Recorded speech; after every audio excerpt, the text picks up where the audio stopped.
வாசிப்பு. மார்க் எழுதின சுவிசேஷம் 9ஆம் அதிகாரம்.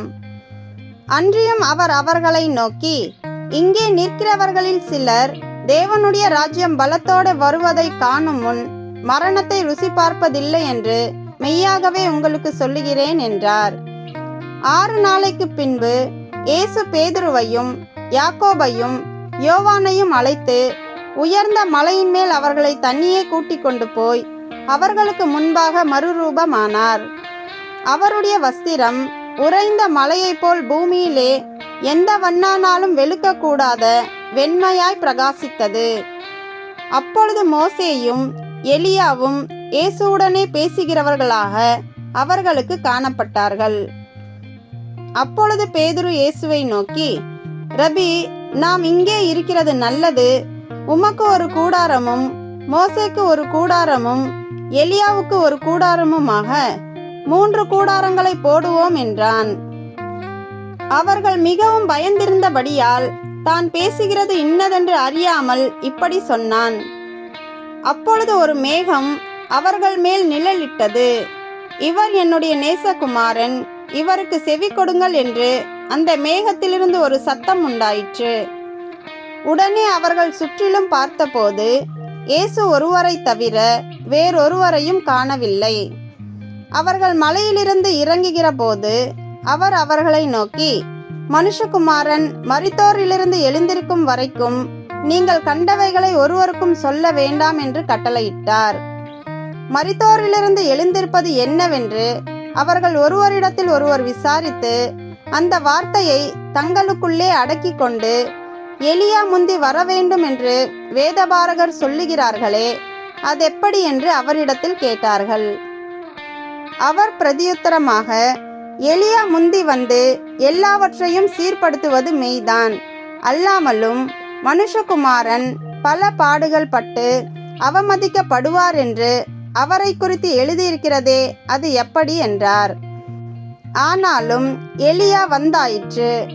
அவனை குறித்து எழுதியிருக்கிற பிரகாரம் தங்களுக்கு இஷ்டமானபடி அவனுக்கு செய்தார்கள் என்று உங்களுக்கு சொல்லுகிறேன் என்றார். பின்பு அவர் சீஷரிடத்தில் வந்தபோது அவர்களை சுற்றி திரளான ஜனங்கள் நிற்கிறதையும் அவர்களோடே வேதபாரகர் தர்க்கிக்கிறதையும் கண்டார். ஜனங்கள் எல்லாரும் அவரை கண்டவுடனே மிகவும் ஆச்சரியப்பட்டு ஓடி வந்து அவருக்கு வந்தனம் செய்தார்கள். அவர் வேதபாரகரை நோக்கி, நீங்கள் இவர்களோடே என்னத்தை குறித்து தர்க்கம் பண்ணுகிறீர்கள் என்று கேட்டார்.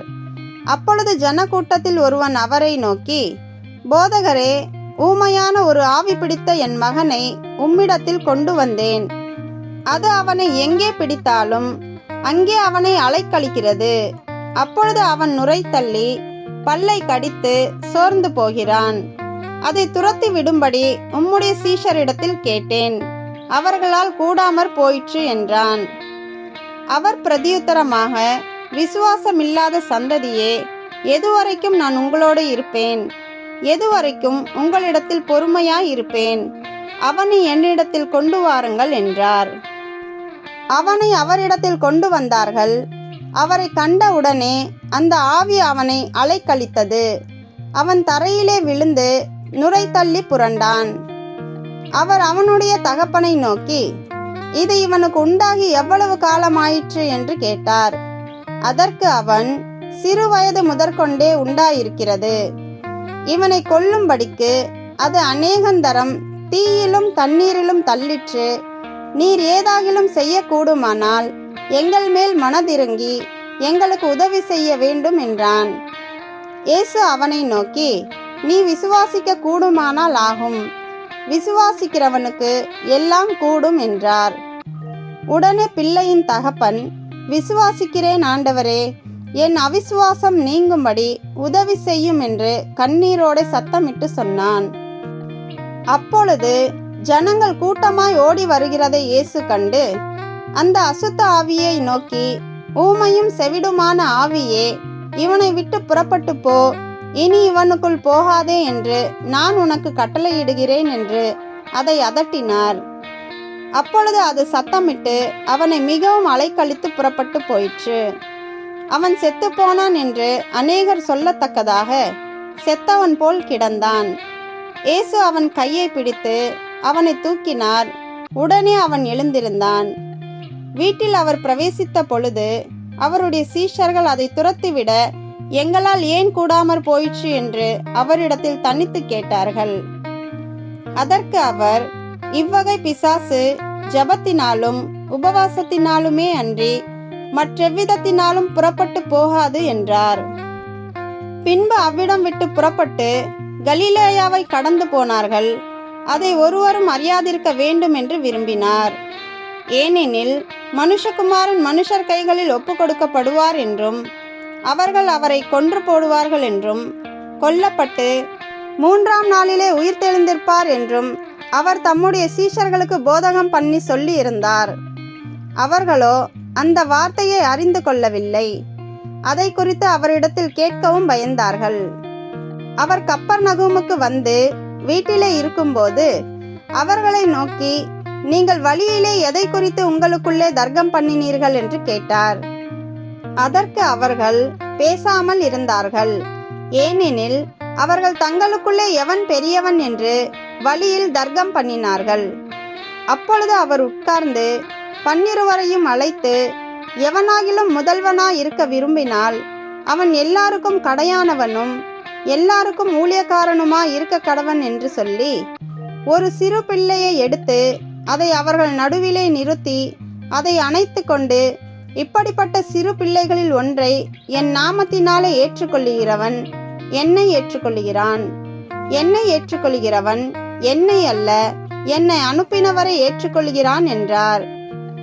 அப்பொழுது யோவான் அவரை நோக்கி, போதகரே, நம்மை பின்பற்றாதவன் ஒருவன் உமது நாமத்தினாலே பிசாசுகளை துரத்துகிறதை கண்டோம்.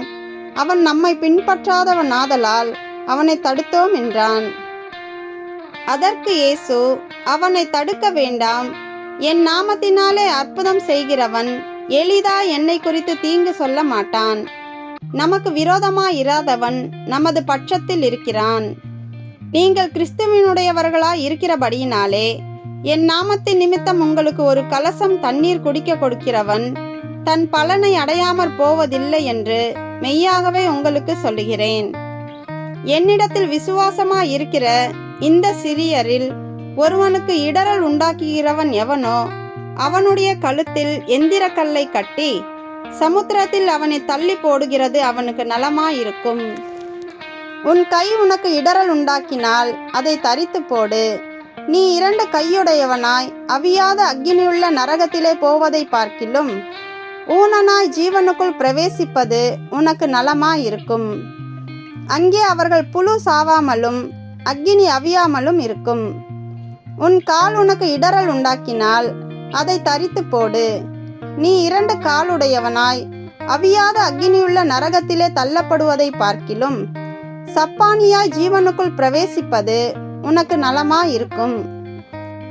அங்கே அவர்கள் புழு சாவாமலும் அக்கினி அவியாமலும் இருக்கும். உன் கண் உனக்கு இடறல் உண்டாக்கினால் அதை பிடுங்கி போடு. நீ 2 கண்ணுடையவனாய் நரக அக்கினியிலே தள்ளப்படுவதை பார்க்கிலும் ஒற்றை கண்ணனாய் தேவனுடைய ராஜ்யத்தில் பிரவேசிப்பது உனக்கு நலமாயிருக்கும்.